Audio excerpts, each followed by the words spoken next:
하나님의 말씀은 요한복음 8장 1절로 11절까지의 말씀입니다.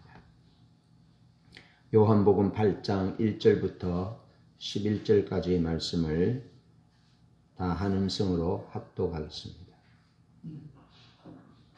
시작. 예수는 감람산으로 가시니라. 아침에 다시 성전으로 들어오시니 백성이 다 나오는지라. 앉으사 그들을 가르치시더니 서기관들과 바리새인들이 음행 중에 잡힌 여자를 끌고 와서 가운데에 세우고 예수께 말하되 선생이여 이 여자가 가늠하다가 현장에서 잡혔나이다. 모세는 율법에 이러한 여자를 돌로 치라 명하였거니와 선생은 어떻게 말하겠나이까. 그들이 이렇게 말함은 고발할 조건을 얻고자 하여 예수를 시험함이르라.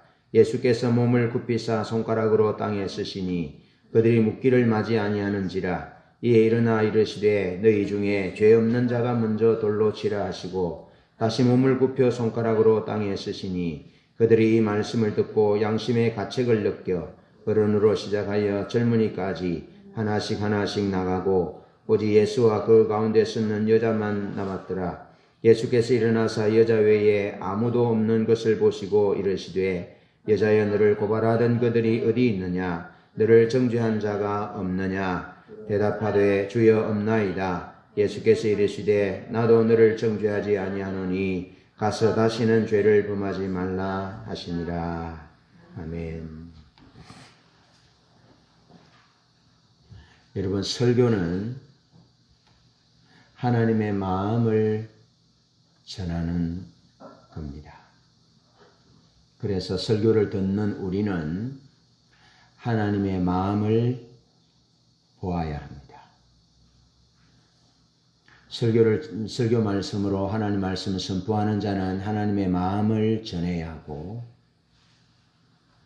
말씀을 듣는 청중은 하나님의 마음을 보아야 합니다.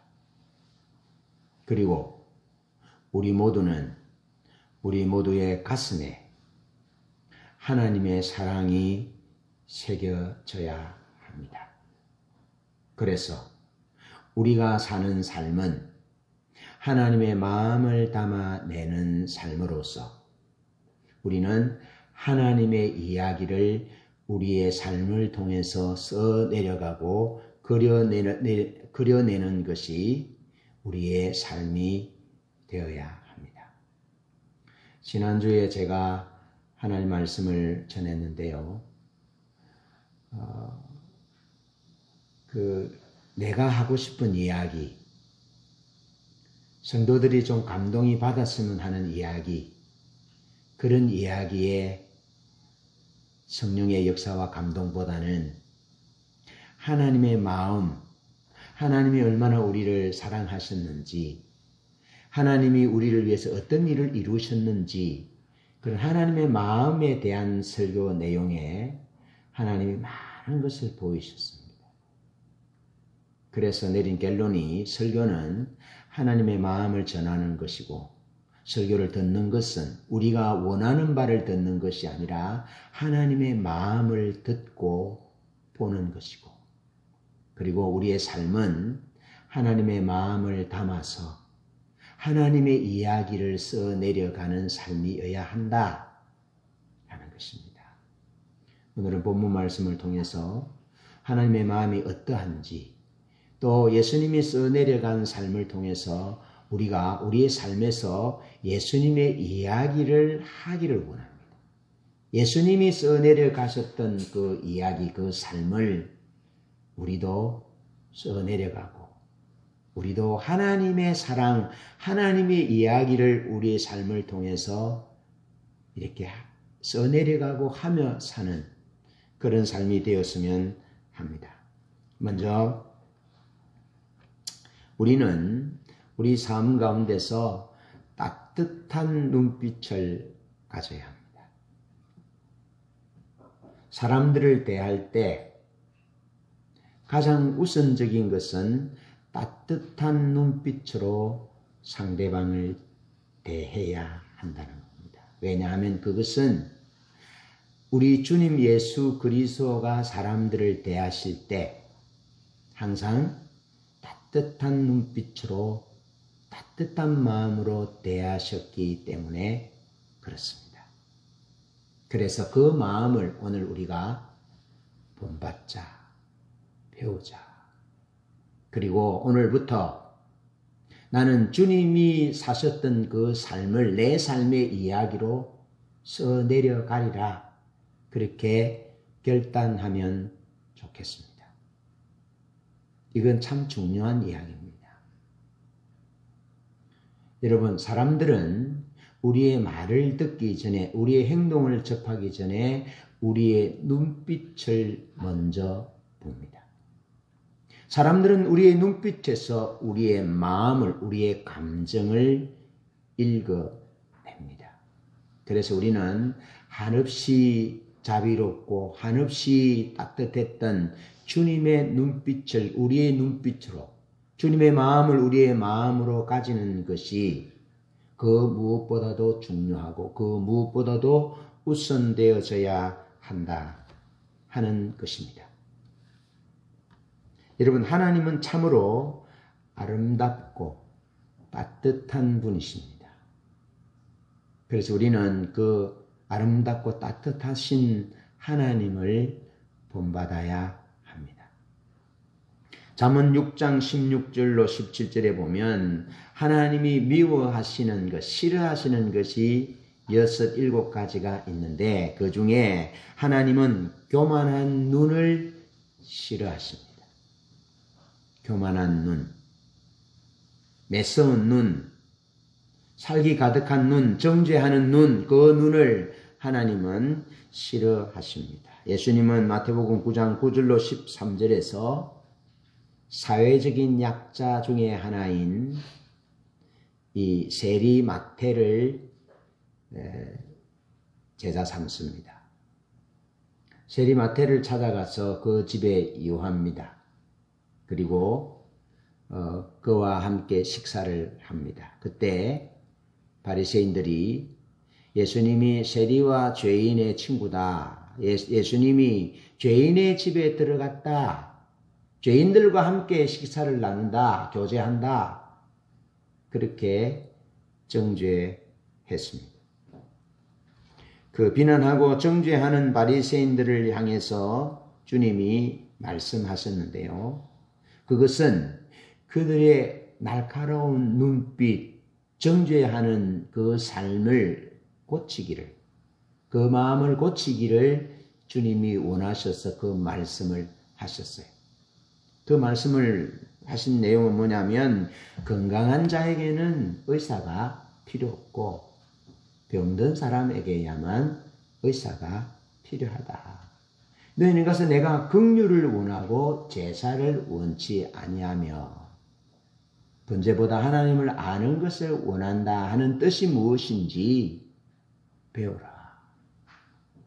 나는 의인을 부르러 온 것이 아니요 죄인을 부르러 왔노라. 그렇게 말씀하시면서 날카로운 눈초리로 다가온 시선으로 자기 자신이 어렵다는 어려운 삶을 산다는 그 하나의 이유로 그렇지 못한 자를 정죄하는 그 날카로운 눈빛에 따뜻한 긍휼과 자비의 눈빛과 마음으로 상대방을 볼 것을 주님께서 말씀하십니다.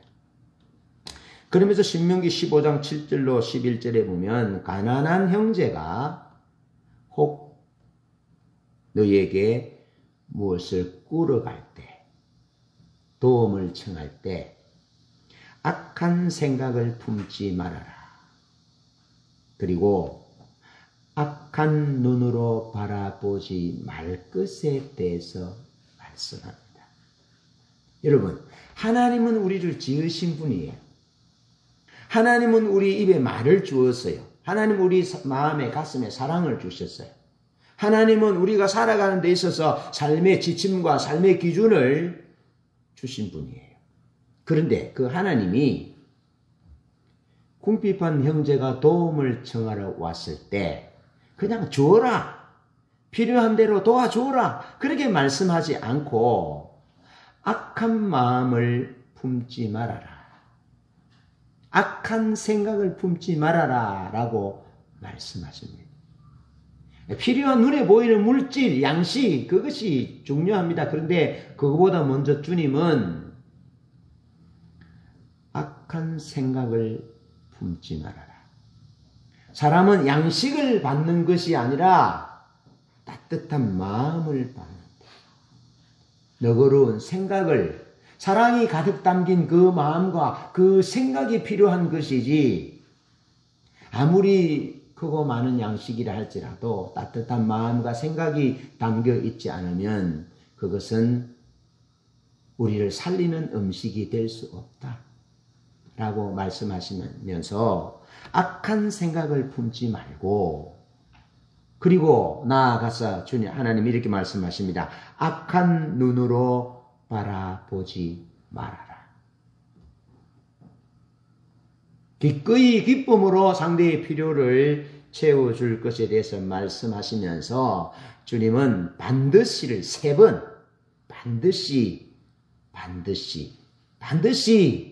부드러운 눈으로, 따뜻한 마음으로, 아주 기쁜 생각으로 그렇게 궁핍하고 곤란한 자에게 내 손을 펴야 한다라고 말씀하십니다. 여러분, 따뜻한 마음이, 하나님의 그 따뜻한 마음이, 하나님의 그 아름답고 풋풋한 마음이 전해지지 않습니까? 그렇지 않습니까? 저는 하나님이 어떤 분인지 참으로 아름답고 참으로 따뜻하고 참으로 부드러우신 분이심을 느끼십니다. 그렇게 살아라는 겁니다. 사람을 대할 때, 누군가 도움을 청할 때, 사회적 약자가 내 주변에 있을 때 그들에게 악한 생각을 품지 말고 부드러운 마음으로, 악한 눈으로 바라보지 말고 선한 눈으로 바라보면서 그들에게 그들의 필요를 돕기 위하여 내 손을 펼쳐야 한다라고 말씀합니다. 그러면서 요한사도는 요한일서 3장 15절에서 그 형제를 미워하는 자마다 살인하는 자다 라고 말씀합니다. 악한 눈으로 바라볼 때 그는 살인자가 되는 것입니다. 여러분, 야고보서 2장 13절에는 이렇게 말씀합니다. 긍휼을 행하지 아니하는 자에게는 긍휼 없는 심판이 있으리라. 긍휼은 심판을 이긴다 라고 말합니다. 여러분, 하나님이 우리를 위하여 독생자 예수 그리스도를 보내신 그 사랑은 긍휼의 사랑입니다. 여러분, 이 세상은 주인이 오셨지만 주인을 배척했던 깜깜한 세상이었습니다. 죄로 점철된 그런 어두운 세상이었습니다. 그런 세상에 하나님이 뭐가 아름다웠겠습니까? 죄로 얼룩지고 더러워진 세상. 아름다운 것은 이 세상이 죄로 얼룩지고 더러워졌다 할지라도 이 세상을 보시는 하나님의 눈빛이 아름다우셨기에 이 세상은 아름다운 세상이 될 수 있었던 것입니다. 하나님의 마음이 따뜻하고 부드럽고 눈이 아름답게 이 세상을 보셨기 때문에, 죄인들을 보셨기 때문에 독생자 예수 그리스도를 우리 위에 내어주셨고 보내어주셨고, 그래서 그 아들 예수 그리스도로 인하여 이 땅이 아름다운 땅이 되셨다는 겁니다. 하나님의 사랑으로 인하여, 하나님의 따뜻한 눈빛, 정죄하지 않는 눈빛, 용서하시는 눈빛, 긍휼히 여기시는 그 눈빛으로 인하여 이 땅이 아름답게 되는 시작이었다는 겁니다. 오늘 본문 말씀에서 주님은 따뜻한 마음, 따뜻한 눈빛으로 죄인을 불쌍히 보십니다. 요한복음 8장 1절로 2절 본문 말씀은 이 본문의 시간적인 배경, 공간적인 배경을 제시합니다. 1절 2절에 보니까 예수는 감람산으로 가시니라. 아침에 다시 성전으로 들어오시니 백성이 다 나아오는지라 앉으사 그들을 가르치시더니. 여러분, 본문의 공간적인 배경은 감람산에서 성전으로 이동하시는 배경입니다. 감람산에서 성전은 가까이 있습니다. 감람산 위에서 이렇게 보면 예루살렘이 보입니다. 예루살렘 안에 성전과 시가지가 보입니다. 그래서 예수님은 감람산에서 밤에 감람산에 가서 기도하셨고, 그리고 아침이 되자 성전으로 오셨습니다. 이게 공간적인 배경입니다. 시간적인 배경은 한밤중에서 이른 아침으로 이동합니다. 예수님이 한밤중에 감람산에 계셨습니다. 한밤중에 기도하셨겠죠. 감람산에서. 겟세마네 동산은 감람산 입구에 있습니다. 어쩌면 예수님이 한밤중에 감람산에 계셨다면 어쩌면 예수님을 죽이려는 음모가 좁혀오는 공생의 끝 무렵이 아닐까, 그렇게 예상해 볼 수 있습니다. 본문 8장 3절로 9절에는 이른 아침에 음행 중에 잡힌 여자를 서기관과 바리새인들이 백성들과 함께 끌고 와서 가운데에 세웠습니다. 그러면서 모세의 율법을 들이대면서 어떤 판결을 내릴지 다그칩니다. 자, 다그친다는 표현이 그들은 이미 손에 돌을 들고 있습니다. 계속해서 다그칩니다. 모세는 이런 자를 돌로 치라 그랬습니다. 당신은 어떻게 하겠습니까? 라고 계속 다그치고 있습니다. 그러면서 손에는 돌을 들고 있습니다. 이미 그들은 예수님의 말씀을 듣기 전에 그들의 눈빛은 그 여인을 바라보는 그들의 눈빛은 그 여인을 죽이고 있습니다. 그 여인을 여러 번 죽였을 것입니다. 형제를 미워하는 자마다 살인하는 자다라고 분명히 말씀하신다면, 서기관과 바리새인들은 하나님의 말씀을 문자적으로는 잘 알았을지는 몰라도 그들은 하나님의 마음은 모르고 있습니다. 그래서 하나님이신 예수 그리스도께서 지금 바리새인과 서기관과 유대인들에게 그 손에 돌을 들고 있는, 그 양손에 돌을 들고 있는 그들에게 하나님의 마음이 어떠한지를 보여주고 있습니다. 여러분, 우리가 돌을 들 수도 있고 돌을 놓을 수도 있습니다. 우리가 어떤 여러 가지 행동들을 할 수 있습니다. 그런데 중요한 것은 우리는 우리의 삶을 통하여 철저히 하나님의 사랑을 보여주는 것이 되어야 합니다. 우리의 말을 통해서, 우리 행동을 통해서 우리가 어떻게 하든지 하나님의 사랑을 다른 사람들에게 보여주는 그런 행동들을 해야 하는 것입니다. 주님은 돌을 들어 다그치는 그들에게 하나님의 사랑을 보여주고 있습니다. 사람은 자고로 눈빛이 따뜻해야 돼. 사람은 자고로 마음이 따뜻해야 돼. 그것을 보여주는 것입니다. 여러분, 그들이 이미 마음으로 정죄했고 사형 언도를 내렸습니다. 사람을 살리고 죽이는 분은 오직 하나님뿐입니다. 하나님만이 유일하신 심판자이신데, 이미 그들이 성경을 좀 안다는 이유로, 어려운 삶을 산다는 이유로 이미 그들은 손에 돌을 들고 이미 그 여자를 향하여 사형의 언도를 내리고 있습니다. 돌을 손에 들고 있다니까요.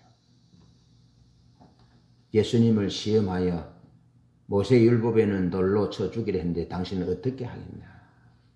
여러분, 돌로 쳐 죽이면 예수님이 지금까지 긍휼과 자비와 사랑을, 용서를 설교하고 가르쳤던 그 예수님의 가르침에 정면으로 위반하는 것이고, 용서하라 그러면 모세의 율법을 위반하는 것이 되기 때문에 진퇴양난의 상황 가운데 있습니다. 그래서 예수님을 시험했다. 라고 성경은 기록하고 있습니다. 그러면서 이미 답은 가지고 있습니다. 예수님의 대답을 듣고자 하는 것이 아니라 이미 그들은 답을 가지고 있습니다. 날카로운 눈으로 그들은 이 가는 중에 잡힌 여자를 바라보면서 이미 사형언도를 내리고 정죄하고 심판하고 땅땅땅 두드린 지 오래입니다. 여러분, 이 모습에서 오늘 우리는 우리의 모습을 볼 수 있어야 합니다. 나는 먼저 이 모습에서 내 모습을 봅니다. 저는 판단이 빠릅니다. 그냥 보면 보입니다. 아마 모세의 율법을 달달달 외우고 있었던 서기관과 바리새인들의 눈에 모세의 율법의 기준으로 딱 보니까 이 여자는 반드시 돌에 맞아 죽어야 할 여자인 것이 보여졌습니다. 그래서 돌을 들고 왔습니다. 이 서기관과 바리새인, 이 가는 중에 잡힌 여자를 정죄하며 사형언도를 내린 바리새인과 서기관들의 모습이 바로 나의 모습입니다. 많은 사람들을 올바르지 않다고 나와 다르다는 이유로 따가운 눈빛으로 정죄했습니다. 판단했습니다. 사형언도를 수십, 수천, 수만 번도 더 내렸습니다. 저는 허물이 많은 죄인입니다. 저를 용서해 주십시오. 저를 위하여 기도해 주십시오. 그리고 이 모습은 비단 저의 모습뿐만 아니라 우리 모두의 모습이고 주님을 따르는 모든 사람들의 모습인데 주님은 저와 여러분과 주님을 따르는 모든 사람들의 모습이 그래서는 안 됨을, 그래서는 하나님의 사랑을 보여줄 수 없음을, 그러면 하나님을 보여줄 수 없음을 주님이 아시기 때문에 주님은 정죄하지 않고 심판하지 않고 이 가는 중에 잡힌 여인에 대해서 주님이 말할 수 없는 자비한 불쌍히 여기는 눈으로 그 여인을 바라보셨다 하는 겁니다. 여러분, 이 여인을 잡아온 것은 예수님을 시험하기 위해서 왔습니다. 그래서 예수님이 표적입니다. 자, 그런데 또 다른 중앙의 표적이 여인이 표적이 되었습니다. 그래서 표적이 둘입니다. 예수님도 표적이고 여인도 표적이 됐습니다. 그런데 군중들은, 서기관과 바리새인들과 군중들은 정죄합니다. 판단합니다. 이미 눈으로 정죄하면서 사형언도를 내렸습니다. 그런데 예수님은 그녀를 정죄하지 않습니다. 그녀를 불쌍히 여기십니다. 아무런 말도 없이 앉은 몸을 굽혀서 손가락으로 땅에 쓰십니다. 무슨 말을 썼을까요? 무슨 말을 썼는지 정확한 기록은 성경에 나와 있지 않습니다. 아무도 모릅니다.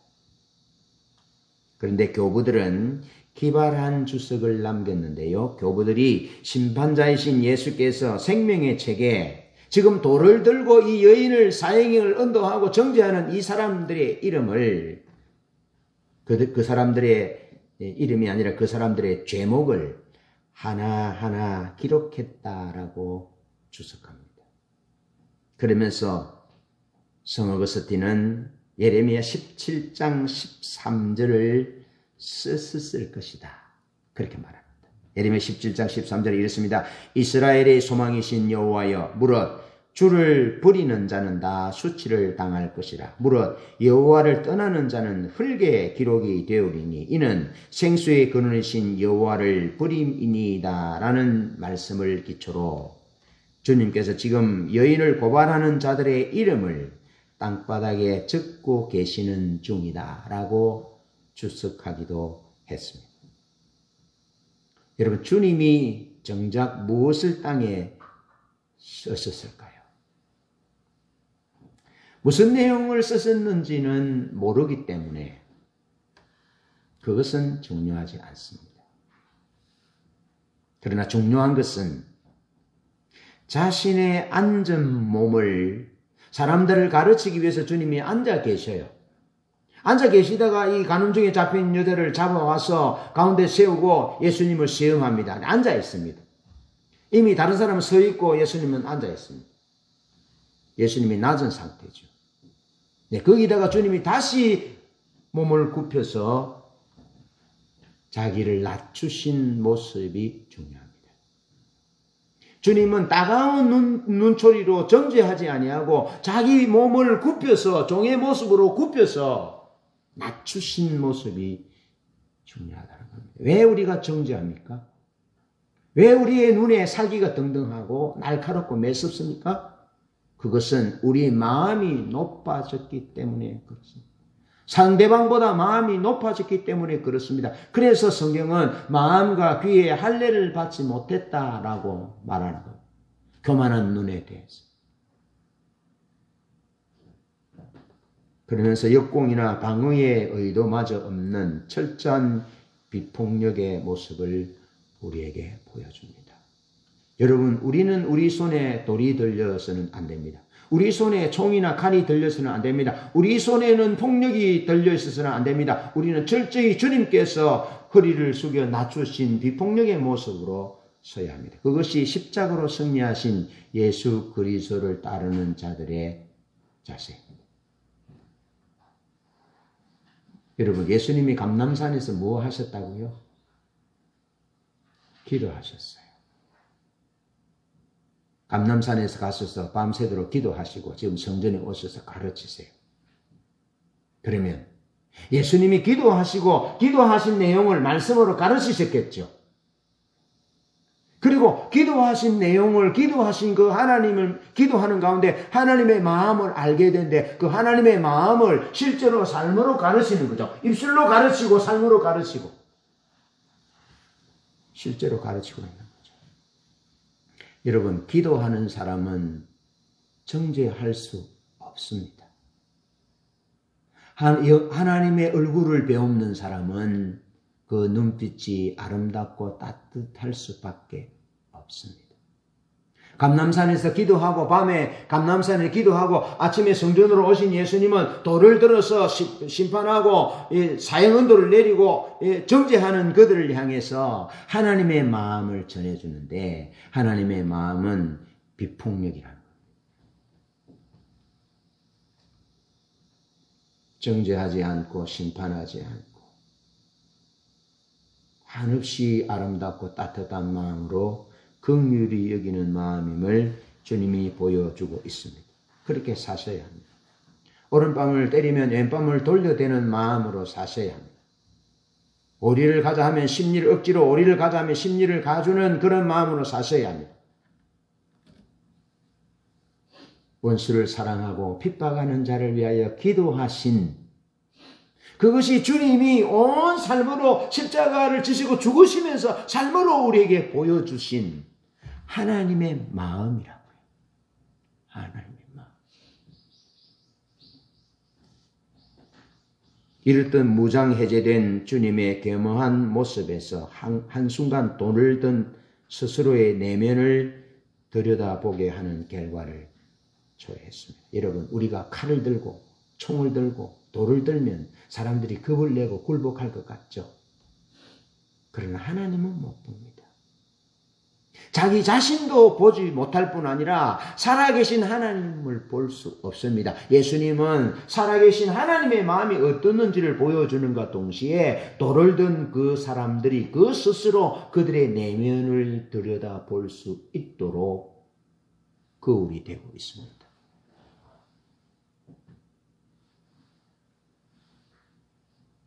주님은 간음중에 잡혀온 여인, 허물 많은 여인, 응당 신명기 22장, 24장 말씀에 의하면 돌에 맞아 죽어야 합니다.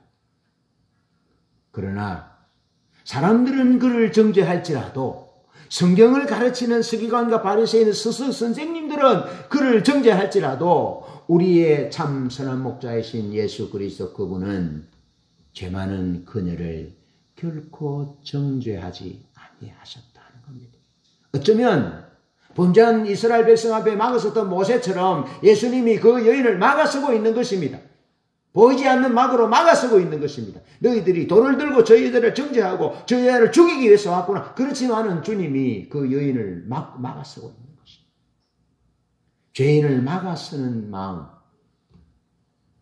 그것이 주님의 마음이라고요. 하나님의 마음이라고요. 하나님은 죄인이 돌아오기를 원하지 죄인이 멸망받기를 원치 않아요. 그것이 우리 하나님의 마음이, 우리 주님의 마음이에요. 간음 중에 잡혀온 그 여인도 정죄하지 않았을 뿐 아니라 주님은 돌을 든 공격자들조차도 정죄하지 아니하셨습니다. 주님은 공생의 초기에 세리마태를 부르시고 식탁 교제를 나누시고 그리고 정죄하는 서기관들을 향해서 바리새인들을 향해서 나는 긍휼을 원하고 제사를 원치 아니한다. 나는 죄인을 부르러 왔다. 그렇게 말씀하셨거든요. 이것이 예수님의 공생의 초기입니다. 초기. 예수님의 공생의 초기에도 예수님의 눈빛은 따뜻한 눈빛이었다는 겁니다. 의인을 부르러 온 것이 아니라 죄인을 부르러 오신 그 주님. 건강한 자를 찾아다니는 것이 아니라 병든 자를 찾아다니셨던 그 주님이셨다면 지금 감람산에서 밤새도록 기도하신 어쩌면 이것이 사역의 말기였다고 생각해 볼 수 있는데요. 주님은 사역의 초기에도 그랬고 사역의 말기에도 변치 않은 한 가지가 있었는데 그것은 사람을 불쌍히 여기신 마음이었다는 겁니다. 사람을 불쌍히 여기신. 사람을 바라볼 때 하나님의 사랑이 필요한 사람이라는 관점으로 바라보았고 하나님의 구원이 필요하다는 관점으로 바라보았고 하나님의 용서가 필요하는 저에게는 다시 저에게 기회가 주어져야 한다는 그런 기회의 관점으로 죄인들을 사람들을 주님은 바라보셨는데 공생의 초기도 그랬고 공생의 말기에도 주님은 그 중심은 변함이 없었다. 이 변함없는 주님의 마음 따뜻한 눈빛으로 사람을 보는 그 중심, 그 마음을 갖자는 겁니다. 여러분, 마이클 카드라는 분이 땅에 쓰신 글씨라는 책에서 이렇게 기록합니다. 오늘 본문의 내용을 이렇게 시로 썼습니다. 제목은 흙 위에 끄적이셨네. 폭도들 한가운데 급에 질린 여인이 홀로 서 있네. 돌에 맞아 마땅하다 성난 외침 들리나 주님 곁엔 소리 없는 넉넉한 사랑만이 흘러 넘쳤네. 참으로 영광스런 가르침을 행하시다. 자기 의를 과시하는 경멸과 분노 앞에 마주하셨네. 몸을 굽히사 태풍의 눈처럼 고요를 만드시며 음흉한 요구에 말없이 대답하시네. 흙 위에 끄적이실 때 순간 속에 영원한 삶이 있네. 그것은 침묵, 그것은 음악, 그것은 예술, 쉽게 이해되지 않는 것. 몸을 굽히사 한마디 말씀도 없이 거대한 울림을 이루셨네. 십계명을 새기신 그 위대한 손, 바로 그 손가락으로 흙 위에 끄적이시네. 흙 위에 끄적이신 시공간의 여백 안에서 귀 있는 자와 눈 있는 자들은 듣고 보게 되고 그분의 사랑에 매여 아무도 돌을 던지지 못하였네. 그리고 그분과 여인만이 남게 되었네. 당신의 손 이제 내 영혼의 흙에 자취를 남기소서. 그 신비한 여백 속에서 깨닫게 하소서. 인자한 손을 못 박은 것은 나의 죄악이었음을 결코 내가 알 수 없을 끄적이신 그 말씀 내 영혼의 흙 위에 적혀 있네. 두 번째, 우리는 정다히 말하셨던 주님을 닮아야 합니다. 그래서 주님처럼 정다히 친절히 말하는 성도가 되어야 합니다. 여러분, 어쩌면 오늘 설교가 윤리적이고 도덕적인 설교 같은데 그렇지 않습니다. 이 내용은 주님을 닮는 내용입니다. 주님처럼 살아가고자 하는 내용입니다. 하나님은 정다히 말씀하시는 아버지이십니다. 누가복음 15장 21절부터 24절, 31절부터 32절에 보면 집 나간 당자가 돌아와서 이렇게 말합니다. 아버지여, 나는 이제부터 아버지의 아들이라 칭함을 감당하지 못하겠습니다. 저기 몸 종과 같이 종의 한 사람으로 여겨주십시오 라고 말합니다. 그때 아버지는 이 내 아들은 잃었다가 얻었고 죽었다가 살아왔으니 그를 위하여 잔치를 벌리세. 그러면서 살찐 송아지를 잡고 잔치를 벌리고, 그러면서 신발을 씻기고 손에 가락지를 끼우면서 좋은 옷을 입히고 아들의 지위를 그들에 회복해 주시는, 한마디도 네가 왜 그리 했느냐, 네가 왜 내 재산을 허비했느냐, 왜 내 말을 듣지 아니했느냐라고 책망하지 아니하시고, 아들이 혹시 돌에 맞아 죽을까봐 먼저 달려가서 그 아들을 안아버리시는, 그래서 그 아들을 향해 돌을 던져야 되는데 그 아버지가 돌을 맞게 되니까 돌을 던질 수 없는 그런 적극적인 친절과 정다히 말하는 그 아버지가 하나님 아버지라 치라고요. 그러면서 집에 있는 큰형이 뭐라 그럽니까? 나에게는 염소새끼라도 한 마리 주지 않더니, 그래서 내 친구와 식사하게 하지 않더니 하고, 저 창기와 더불어 아버지의 재산을 먹어버린 저놈이 오니까 지금 살찐소를 잡고 하셨군요 라고 불평하잖아요. 그때 아버지가 어떻게 말합니까? 정다히 말합니다. 야, 이 자식아, 이게 지금 말하려고 하잖아. 네 동생이 돌아왔는데 네가 행으로서 그래서 되겠냐? 그렇게 말씀하지 않고, 예, 내게 있는 모든 것이 다 네 것이 아니냐? 예, 서운하냐? 미안하다. 그렇지만 나는 적어도 네가 내게 모든 있는 내게 있는 것이 네 것인 줄로 생각하고 살았으면 좋겠구나. 그렇게 친절하게 정다히 말씀하시는 분이 우리 아버지시라고요. 우리 아버지시, 우리 주님이시라고요. 주님은 감람산에서 기도하시고 성전으로 돌아오셔서 살기 등등한 그들에게 이것을 가르쳐주고 있습니다. 이사야 40장 1절 2절에 보면 주님이 회복을 말씀하시면서 너희는 위로하라. 내 백성을 위로하라. 너희는 정다히 예루살렘에 말하며 그것에게 외쳐 고하라. 그 복력의 때가 끝났고 그 죄악의 사함을 입은느니라. 하나님은 정다우신 분입니다. 하나님은 자기 백성의 회복을 말씀하실 때 정다히 말해라. 정다히 말해라. 내 백성들이 마음이 상하지 않도록 내 종 이사야 너는 내 백성에게 정다히 부드럽고 친절하게 말해라. 내가 그들을 위로한다고 전해라. 내가 그들을 회복시키겠다고 전해라.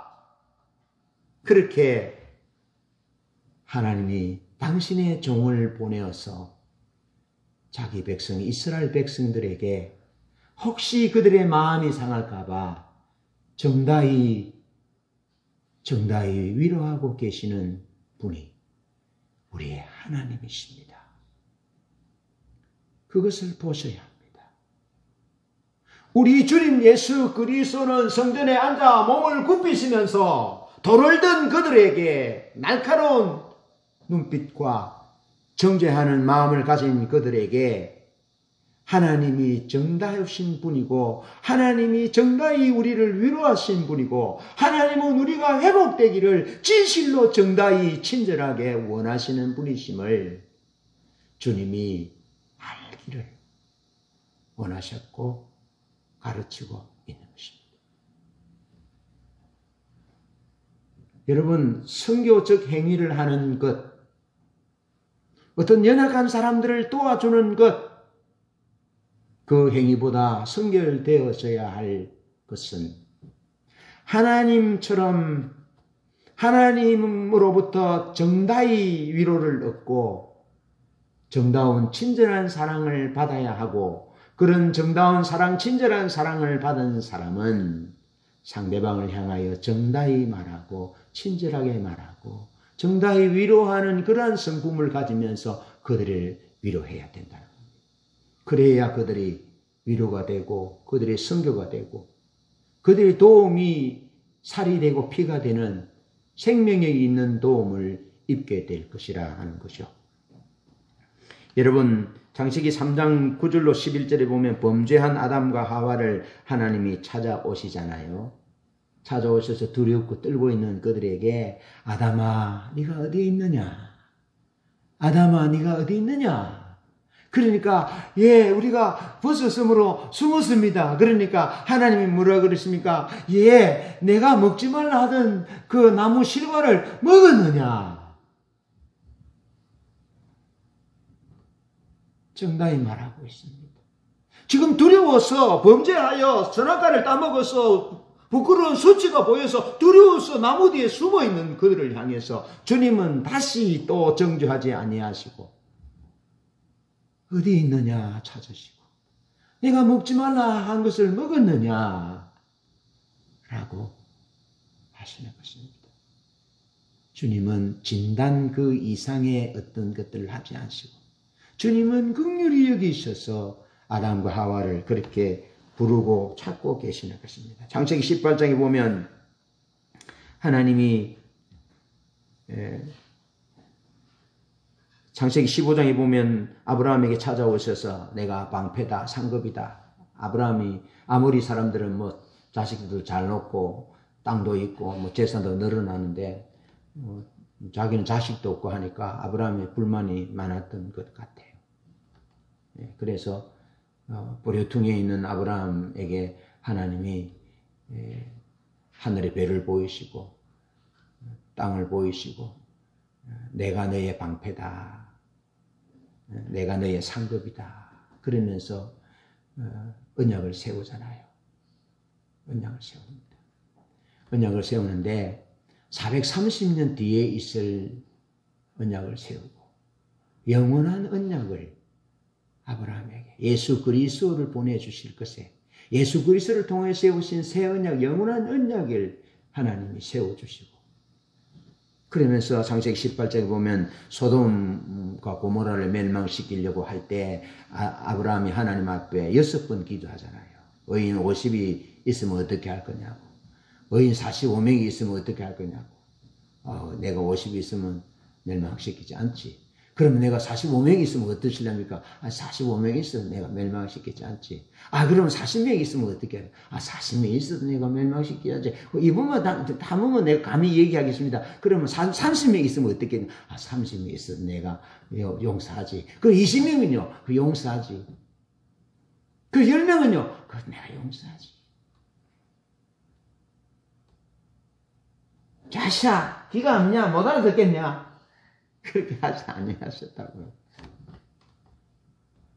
하나님이 아브라함과 같이 비교가 안 됩니다. 전능하신 하나님이, 관대하신 우주의 하나님이, 그 하나님이 조그마한 이런 보잘것없는 아브라함, 뺄볼일 없는 흙으로 지었고 생명이 코에 있는, 계속 얘기하잖아요. 하나님. 그래도 하나님은 너그럽고 따뜻한 마음으로 그래. 그것이 우리 아버지시라고요. 대에 들어도 우리 아버지는 그래. 그러면서 어떻게 합니까? 나중에 하나님이 아브라함을 생각하사 소돔 고모라 아드마 스보임을 멸망시킬 때 아브라함을 생각하사 그 조카 롯을 진노 중에 건져주시는 그 하나님, 정죄하지 아니하시는, 정다히 말씀하시고 친절히 말씀하시고 정다히 대하시는 그분을 예수님은 지금 보여주고 있는 겁니다. 바리새인과 서기관들을 향해서, 돌을 든 군중을 향해서 너희들이 가슴에 정다히 말씀하는 이 하나님이 너의 하나님이고 너의 아버지임을 알기를 주님께서 원하고 열망하고 계시는 것이죠. 이것이 하나님의 마음이고 하나님의 사랑인 것이죠. 여러분, 이 마음을 보기를 원합니다. 이 마음 담기를 원합니다. 그러면서 그렇게 내 삶을 살아서 하나님을 보여주는 그런 은혜가 있었으면 좋겠습니다. 그러면서 마태복음 26장 50절, 누가복음 22장 48절에 보면 입맞춤으로 예수님을 자기를 배반하고 파는 가룟 유다를 향해서 유다야 네가 입맞춤으로 나를 파느냐 라고 말씀하실 뿐 아니라 친구여 네가 무엇을 하려고 왔는지 행하라 말씀하시고, 가야바의 뜰에서 예수님을 3번 모른다고 부인하는 그 베드로를 향하여 주님이 따뜻한 눈빛으로 보시고 정다히 말씀하신 것이 생각나게 했습니다. 시몬아 시몬아 사단이 밀 까부르듯 너를 내게 청구하였지만 나는 내가 내 믿음이 떨어지지 않기 위하여 기도하였노라. 너는 돌이킨 후에 내 형제들을 굳게 하라. 네가 닭 울기 전에 3번 나를 모른다고 부인할 것이지만 네가 연약해서 그러니 내가 내 믿음이 떨어지지 않기 위하여 기도했으니 너는 돌이킨 후에 내 형제들을 굳게 해라. 그러면서 디베라 바닷가에서 요한복음 21장 15절 이하에 풀이 죽어 있는 시몬 베드로에게 주님이 그렇게 말씀하잖아요. 네가 나를 사랑하느냐? 내 양을 먹이라. 네가 나를 사랑하는 것 내가 알고 있다. 네가 지난날 연약하여 부족한 것도 내가 알고 있다. 나는 네가 돌이켰어. 나는 네가 실패에 사로잡히지 않고 너는 실패를 일었어서 내 사랑에 토대하였어서 너는 형제들을 굳게 하는 사람이 되었으면 좋겠구나. 그러면서 내 양을 먹이라, 내 양을 치라, 내 어린 양을 먹이라 라고 맡겨주신 거죠. 그 사랑이, 그 정당히 말하는, 친절히 말하는, 믿어주는 그 사랑 때문에 사도 베드로가 끝까지 달려갈 길 다 달려가잖아요. 그러면서 로마로 가서 예수님처럼 십자가에 똑같이 못 박혀 죽을 수 없고 나는 거꾸로 나를 십자가에 매달아 달라고 거꾸로 십자가에 매달려서 죽었던 사람, 시몬 베드로인 거죠. 이로 요한복음 8장 7절에 보면 주님이 너희 중에 죄 없는 자가 먼저 돌로 치라 라고 말하며 살기등등한 서기관과 바리새인과 양손에 돌을 든 군중들을 향해서 너희 중에 죄 없는 자가 먼저 돌로 치라 말씀합니다. 요한복음 8장 9절에는 그들이 이 말씀을 듣고 양심의 가책을 받아 어른으로 시작하여 젊은이까지 하나씩 나가고 오직 예수와 그 가운데 섰는 여자만 남았더라. 10절입니다. 예수님이 일어나사 여자 외에 아무도 없는 것을 보시고 이르시되 여자여 너를 고소하던 그들이 어디 있느냐? 너를 정죄한 자가 없느냐? 11절입니다. 여자가 대답하되 주여 없나이다. 여자가 바들바들 떨고 안에 있었겠습니까? 여자가 옷인들 제대로 입었겠습니까? 가늠 중에 현장에서 잡혀왔으니까. 얼마나 수치스럽고 새벽이니까 또 아침이니까 또 얼마나 추웠으며 그 양손에 손을 들고 유대 여자니까 말씀을 알 것이잖아요. 돌에 맞아 100번 맞아 죽는 것인 줄 알았는 두려움과 공포에 사로잡혀 있는 그녀에게 주님이 정다히 말씀합니다. 여자여, 주님이 십자가에 못 박히실 때에 십자가 앞에 있는 그 어머니를 향하여 정다히 말씀하신 것이 여자여 보소서 아들이니이다. 정다히 존경하는 마음으로 인격적으로 여자여 보소서 아들이니이다라고 했거든요. 그것처럼 주님이 간음중에 잡혀온 이 죄인인 여자를 향해서 주님이 그렇게 말합니다.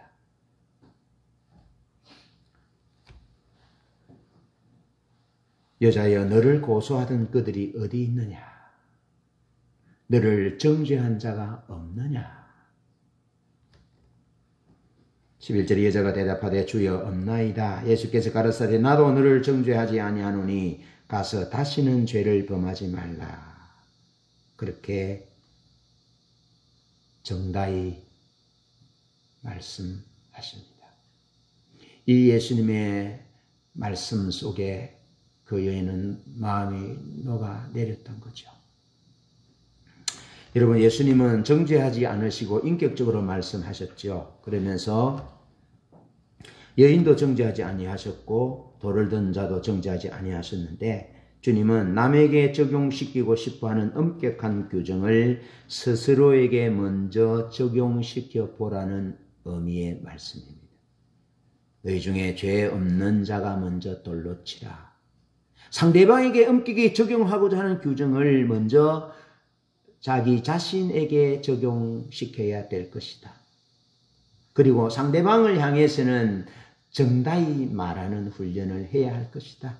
친절히 말하는 훈련을 해야 할 것이다. 그것이 성경을 읽는 사람의 삶이고 그것이 감람산을 찾아 기도하는 하나님의 제자가 걸어가야 할 길이고 삶이다. 먼저 너에게 적용시켜 보아라. 그리고 너는 너 스스로에게는 말씀의 기준으로 엄격하고 상대방에 대해서는 정다히 말해라. 친절히 말해라.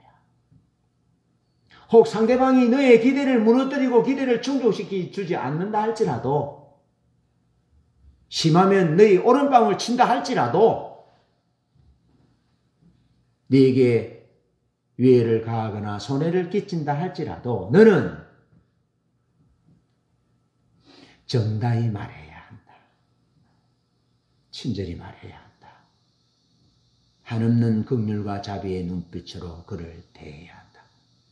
너는 나를 따르는 제자답게, 하나님의 사랑을 아는 자답게, 하나님의 사랑의 음성을 들은 자답게 너는 그렇게 말해야 하고 너는 그렇게 내 거룩을 저들에게 보여야 한다.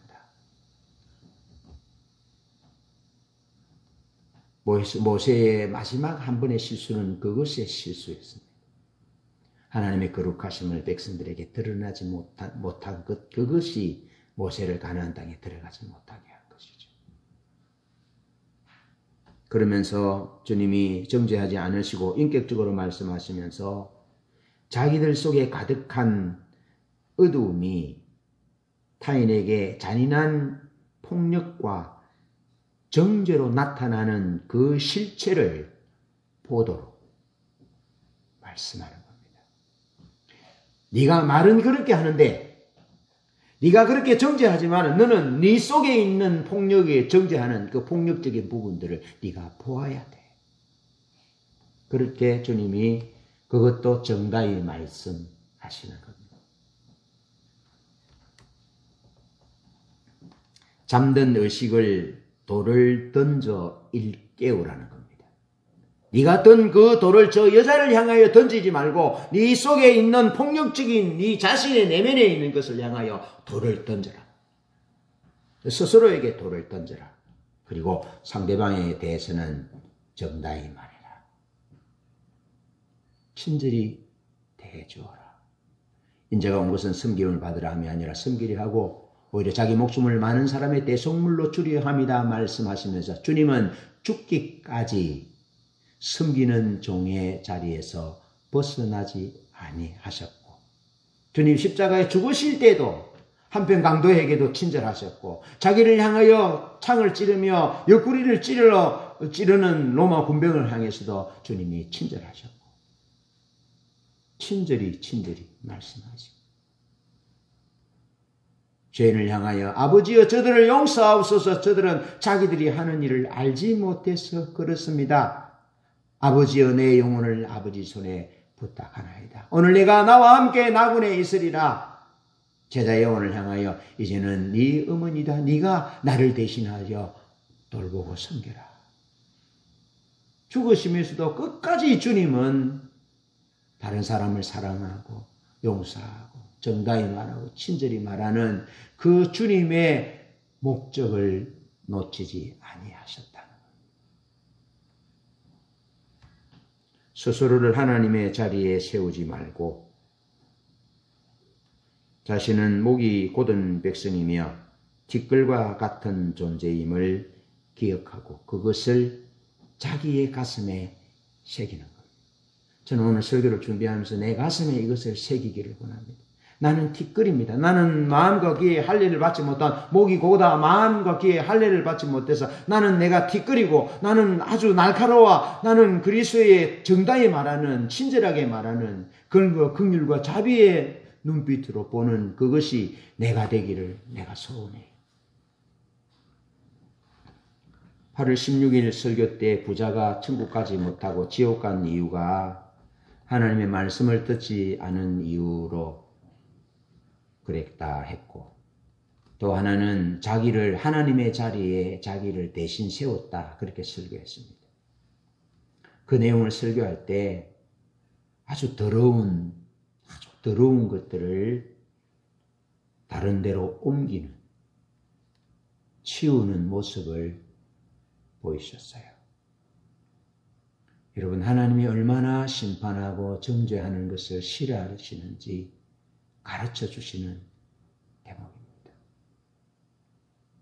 하나님은 우리가 정당히 말하지 못할 때 하나님 우리가 친절하게 말하지 못할 때 우리는 주님처럼 끝까지 상대방이 내 기대를 무너뜨리고 괴롭고 공격한다 할지라도 섬기셨던 죽기까지 섬기셨던 자기를 입맞춤으로 팔아먹는 제자를 향해서도 친구여 네가 하고자 하는 일을 빨리 해라 라고 친절하게 말씀하셨지 폭력으로 대응하지 아니하셨던 것을 아시고 정죄하고 심판하고 불친절하게 하는 것은 우리 스스로를 하나님의 자리에 두는 것이고 그것은 하나님 앞에서 더러운 것이라고. 그것을 치워야 한다는 것. 치워야 한다. 그것을 8월 16일 설교할 때 보여주셨습니다. 여러분 그러면서 마지막으로 주님은 여인의 필요를 채우셨습니다. 여인의 필요. 여인에게 있는 가장 필요한 것은 하나님의 사랑입니다. 여인에게 가장 필요한 것은 하나님의 용서였습니다. 사랑 없는 생명, 용서 없는 삶이 무엇이 필요하겠습니까? 이 이후에 그 여인의 삶은 계속될 것입니다. 그런데 사랑 없는 삶을, 용서 없는 삶을, 긍휼과 자비가 없는 삶을 그렇게 살아간다면 그 여인은 영혼 없는 삶을 살아갈 수밖에 없었을 것입니다. 그런데 주님은 그 죄 많은 여자 모든 사람들이 돌을 들어 죽였고 죽이고자 하고 정죄하는 그 여인을 향하여 그에게 가장 필요한 것은 하나님의 위로고 하나님의 사랑이고 하나님의 긍휼하심이고 하나님의 따뜻한 정당히 말하는 그래서 하나님이 너에게 주는 구원과 하나님이 너에게 주는 생명은 따뜻한 것이야. 정다운 것이야. 친절함의 발로에서 나오는 구원이고 생명이야. 너는 그 삶을 살기를 원해. 너희가 내 말에 거하면 참 내 제자가 되고 진리를 알지니 진리가 너희를 자유케 하리라.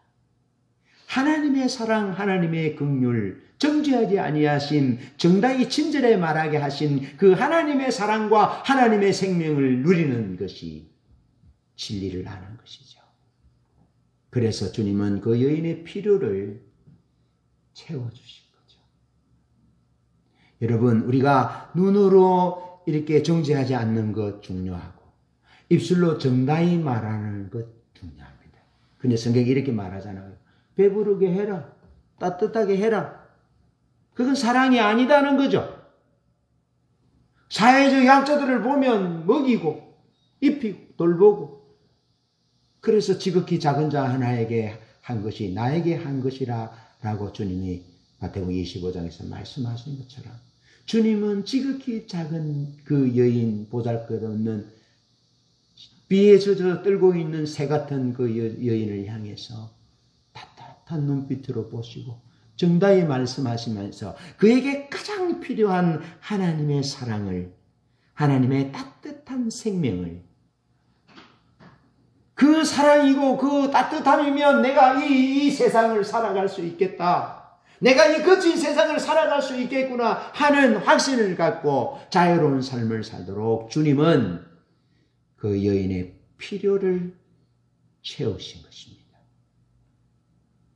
사랑은 상대방의 필요를 채우는 것입니다. 그렇게 살아가기를 축복합니다. 하나님과의 친밀한 교제 가운데 하나님의 사랑을 경험한 브레넌 매닝은 하나님의 사랑이 우리를 아름답게 한다라고 말합니다. 하나님은 사랑이십니다. 예수 그리스도를 통해서 찾아오신 그분의 한량없는 사랑이 우리를 아름답게 하셨고 또 아름답게 하십니다.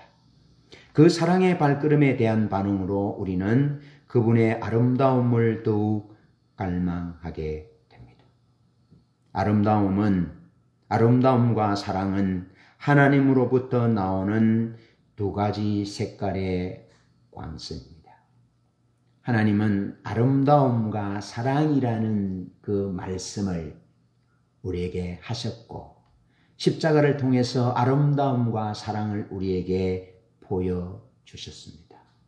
그러면서 우리로 하여금 그 사랑을 듣고 그 사랑을 먹고 본 우리는 아름다운 삶, 사랑의 삶을 살도록 하나님이 우리를 그 길로 초청하고 있습니다. 어거스틴은 오늘 본문의 내용의 말씀을 보면서 돌을 든 군중은 모두 다 빠져나가고 오직 둘만 남았다. 비참한 여인과 하나님의 자비만 남았다라는 주석을 남겼습니다. 그날 아침 여인은 용서받을 수 없었고 이제 죽었다, 내 삶은 끝났구나 라고 생각했던 그녀는 주님으로부터 정다운 말씀을 듣습니다. 다 정죄하고 사형을 언도하지만 주님은 정다히 따뜻하게 바라보면서 여자여, 너를 정죄하고 고소하던 자가 어디 있느냐? 없습니다. 나도 너를 정죄하지 않으니 다시는 가서 죄를 범치 말라. 다시 가서 다시는 동일한 죄를 범하지 말아라 하는 주님으로부터 용서를 받았습니다. 그것은 마치 우리 피부에 화상의 흔적이 지워지지 않는 것처럼 그 용서받은 주님으로부터 정당히 말씀을 듣고 용서받은 그 주님의 용서와 생명은 그 여인의 가슴에 일생 동안 깊은 아름다운 자국을 남겼을 것이 분명합니다. 그러면서 주님이 손가락으로 무엇인가를 쓰신 그 땅바닥은 사실 그녀의 가슴이었다 라는 겁니다. 그러면서 그 가슴에, 땅바닥에 썼지만 그 그녀의 가슴에 주님이 글을 쓰신 내용은 내가 너를 사랑한다. 주님은 십자가에서 우리의 가슴에 동일한 글을 쓰셨습니다. 보혈을 흘리셔서 내가 너를 사랑한다. 내가 너를 잊지 않을 것이다. 내가 너를 결코 포기하지 않을 것이다. 내가 너를 빼앗기지 않을 것이다. 라고 주님이 우리에게 정다히 말씀하십니다. 이 친절하고 정다우시며 정죄하지 아니하시는 주님의 말씀을 들었고 그 사랑을 본 우리는 예수님처럼 살아가야 합니다. 기도하는 예수님처럼 그렇게 살아가야 합니다. 그런 삶을 살아서 이 세상을 하나님께 올려드리고 이 세상을 아름답게 하나님을 보여주는 그런 삶을 사는 우리 모두 되시기를 주님의 이름으로 축복합니다.